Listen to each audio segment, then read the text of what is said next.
Desde la más remota antigüedad, la simple visualización ha permitido el conocimiento elemental de los seres vivos. Centrándonos en este tipo de observación, indagaremos la anatomía interna y externa de animales completos y el reconocimiento de órganos utilizando técnicas de disección.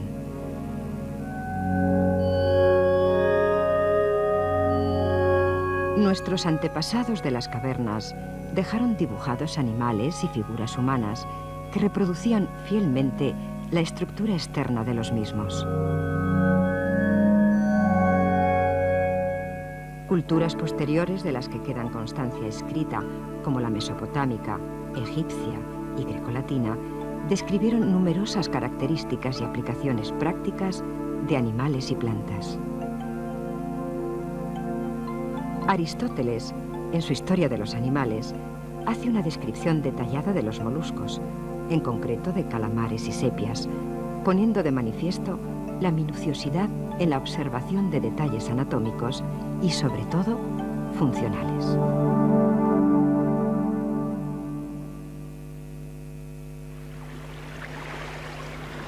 Los calamares tienen dos tentáculos largos con los cuales acercan e introducen en la boca la comida, y cuando hay temporal, los echan en las rocas como si fueran anclas, y allí quedan sujetos al abrigo de la tormenta, y nadan con ayuda de esa especie de aletas que tienen alrededor del saco. Cuando en el laboratorio escolar se estudian los cefalópodos, calamar, volador o sepia, lo primero que hacemos es una observación de su estructura externa. En la parte anterior se encuentra una corona de 8 brazos provistos de ventosas y un par de tentáculos prensiles terminados en maza con los que capturan las presas. Todos ellos rodean a la boca, en cuyo interior se distingue un pico córneo semejante en forma al de los loros.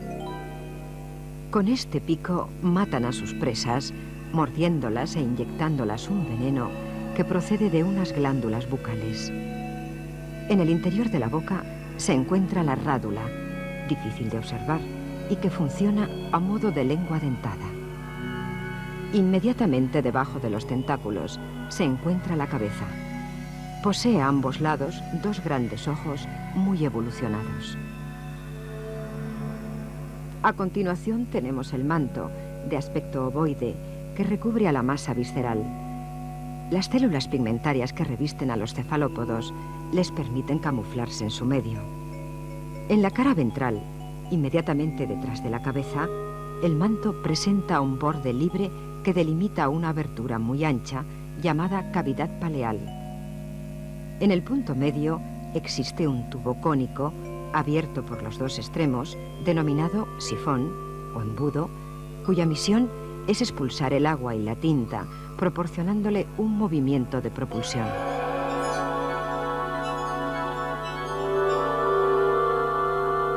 La observación interna a partir de un corte longitudinal nos permite apreciar los ojales y botones, cuya función es impedir que se desprenda el manto en su desplazamiento de propulsión, la bolsa de la tinta, la masa visceral, las gónadas y a ambos lados de las vísceras, las branquias de aspecto plumoso.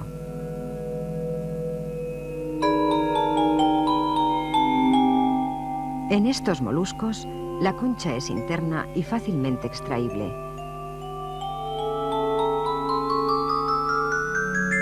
Mientras que en el volador y el calamar es fina y transparente, en la sepia está constituida por un material poroso de naturaleza caliza.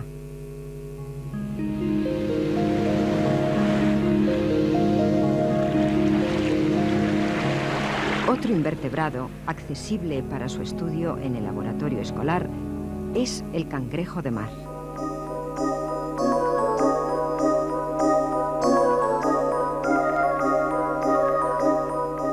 Lo más llamativo de su estructura externa es la existencia de un exoesqueleto rígido que incluye 5 pares de apéndices locomotores, de los cuales el primero está adaptado a la captura de presas. El cuerpo se divide en 2 regiones, cefalotórax y abdomen. En el borde anterior del cefalotórax podemos observar unos dientes en forma de sierra que constituyen el rostro, un par de ojos pedunculados y 2 pares de antenas. En la parte ventral anterior se encuentra la boca, rodeada por una serie de apéndices bucales, de los cuales los más externos son las mandíbulas.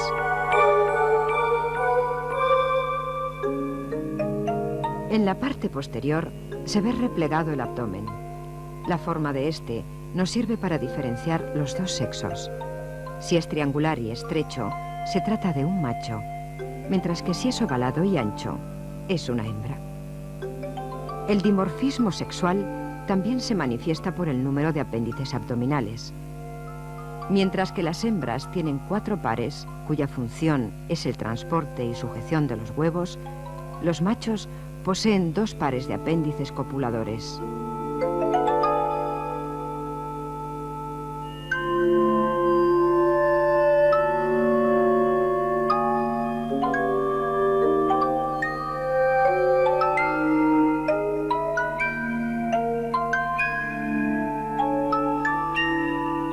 Retirado el caparazón, podemos observar el estómago, que en estos animales se llama molino gástrico.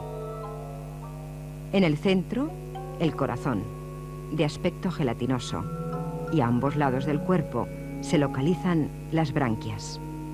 Tapando al hepatopáncreas se encuentra el aparato reproductor en forma de Y, muy desarrollado en esta hembra. En el macho podemos distinguir también la misma estructura interna, aunque al ser las gónadas menos aparentes, nos permiten observar el hepatopáncreas.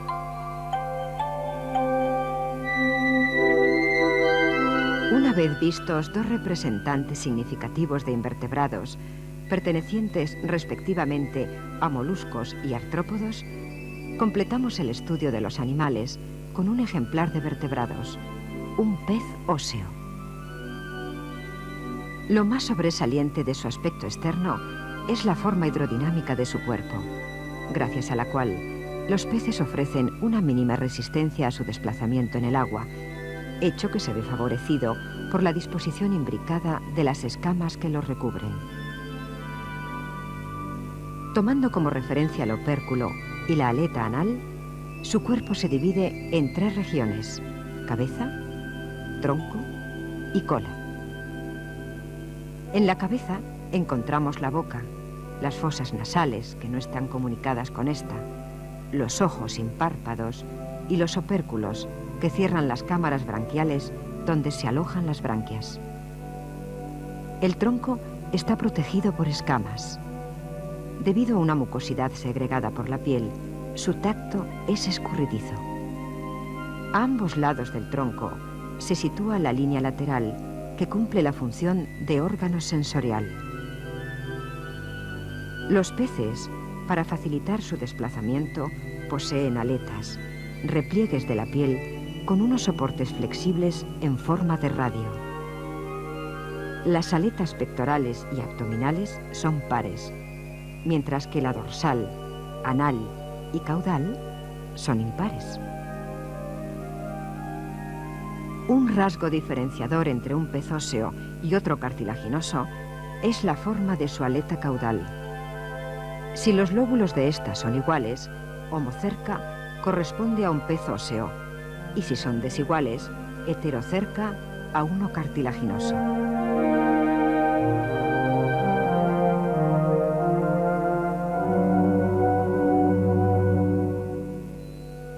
Dentro del laboratorio, procedemos a estudiar la sardina. Las branquias, que se aprecian al levantar el opérculo, tienen como función realizar el intercambio gaseoso. Mediante una aguja enmangada, podemos observar la comunicación existente entre la boca y el opérculo. Este mismo recorrido es el que sigue el agua para ceder a la sangre el oxígeno que lleva disuelto. Este intercambio se facilita mediante la apertura y cierre de la boca. El corazón Formado por varias cavidades, se localiza detrás de las branquias. La disección se inicia cortando desde la papila anal hasta el opérculo, siguiendo la línea ventral. Los órganos que aparecen son las gónadas alargadas, el tubo digestivo, muy largo, el corazón, el hígado y los ciegos intestinales. Por último, junto a la espina dorsal, se encuentra la vejiga natatoria, vacía en este ejemplar, que permite al animal controlar el ascenso y descenso en el agua al llenarse o vaciarse de aire.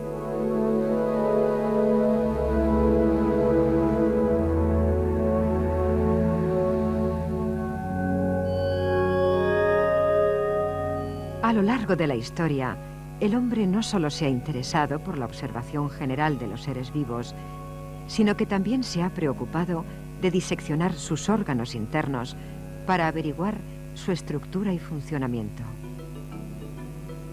Esta búsqueda tenía como objetivo dar respuesta a la gran incógnita de las funciones vitales. La respiración siempre suscitó un gran interés, puesto que aparece ligada a todas las manifestaciones de la vida.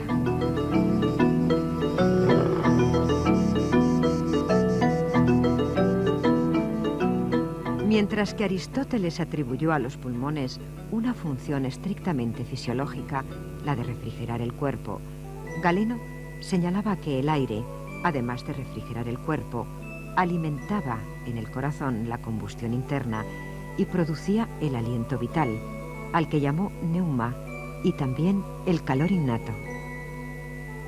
Las ideas del aliento vital se mantendrán durante mucho tiempo, siendo dominantes en la sociedad y en la ciencia.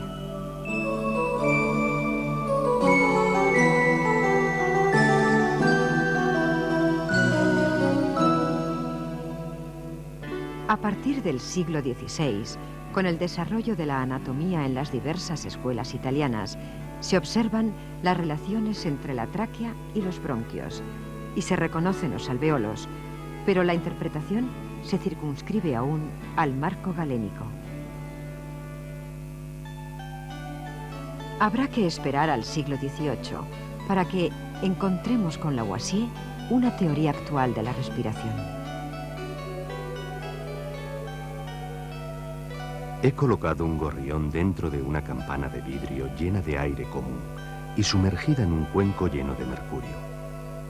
Transcurridos 55 minutos, murió con una especie de movimiento convulsivo. El aire que había respirado el animal se había convertido en algo muy diferente al aire de la atmósfera. Precipitaba el agua de cal y apagaba las velas. Para el estudio del aparato respiratorio en el laboratorio escolar, es posible utilizar una asadura de cordero. Los pulmones se encuentran recubiertos por una membrana doble, la pleura.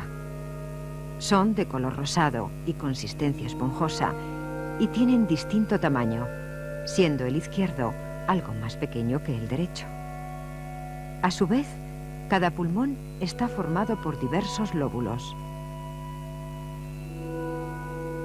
La tráquea, formada por anillos cartilaginosos, lleva el aire a los pulmones. Se divide en dos bronquios, que acaban ramificándose en bronquiolos cada vez más finos.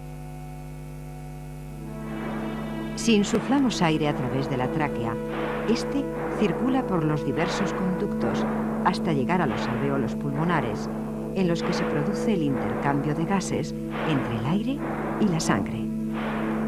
El número de alvéolos pulmonares asciende a más de 400 millones, equivalente a una superficie de intercambio gaseoso de 200 metros cuadrados.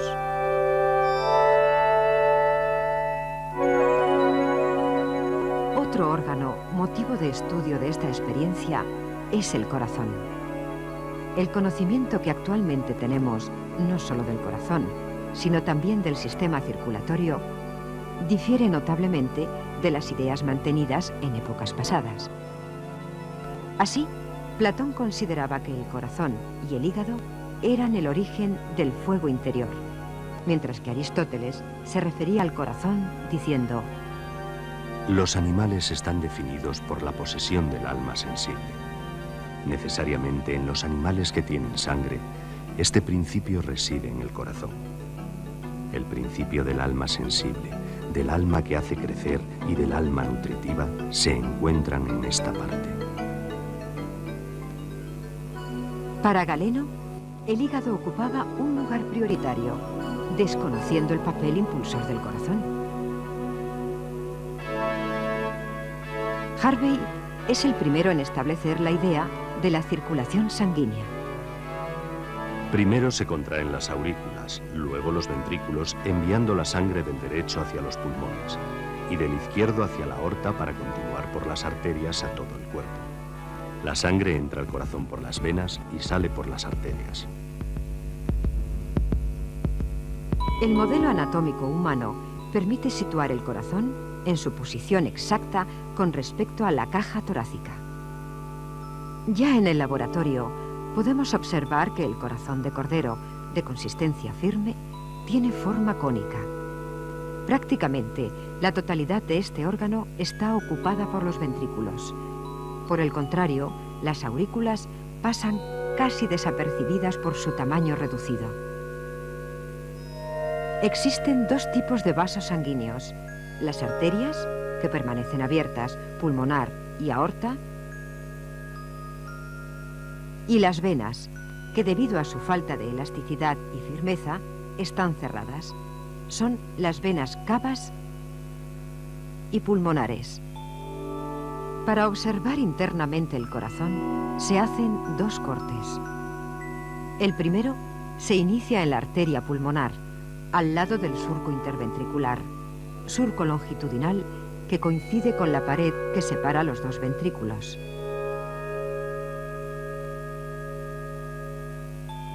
Podemos apreciar una válvula sigmoidea al principio de la arteria. En este ventrículo tenemos la válvula tricúspide, cuyo nombre responde al hecho de estar constituida por 3 láminas.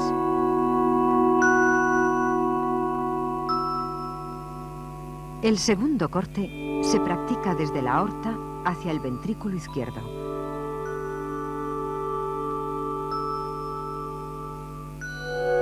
Al separar los bordes de la incisión, se ve en el inicio de la aorta una válvula sigmoidea con forma de nido de golondrina.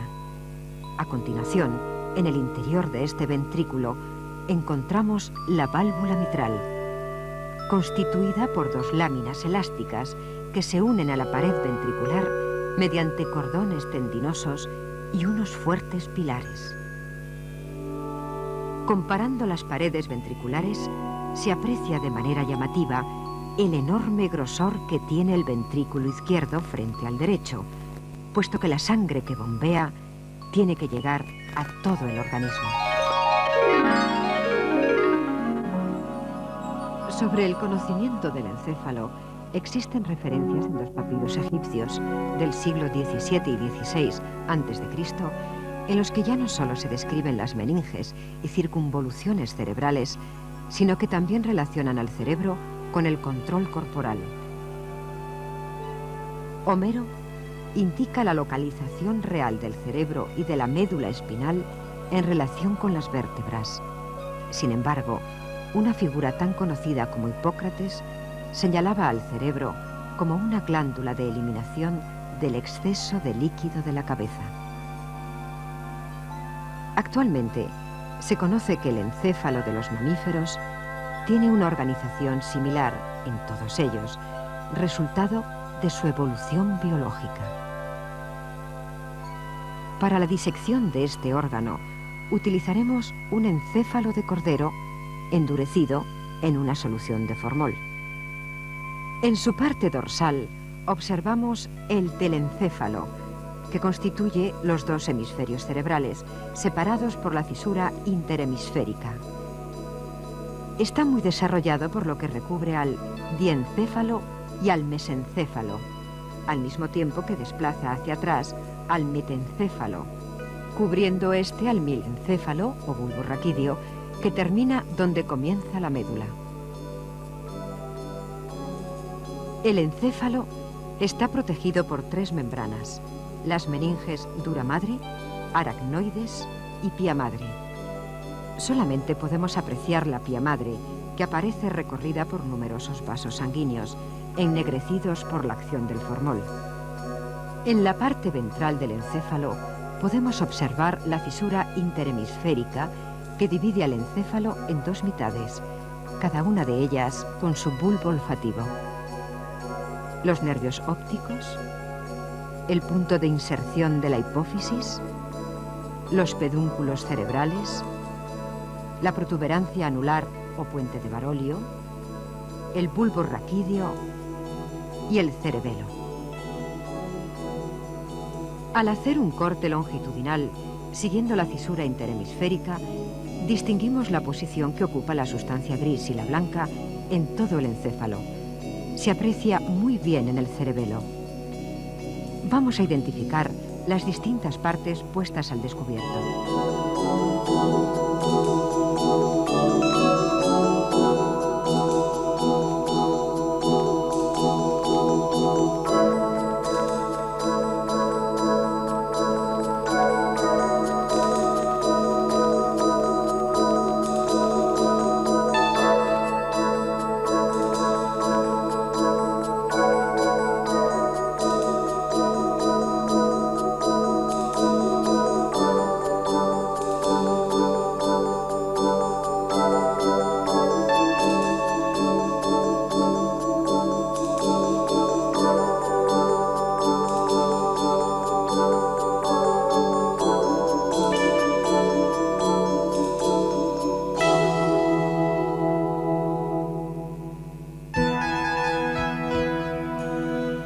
De esta forma, la capacidad visual del ojo humano y la utilización de instrumentos de disección muy sencillos nos han permitido adentrarnos en el conocimiento de distintos órganos y seres vivos.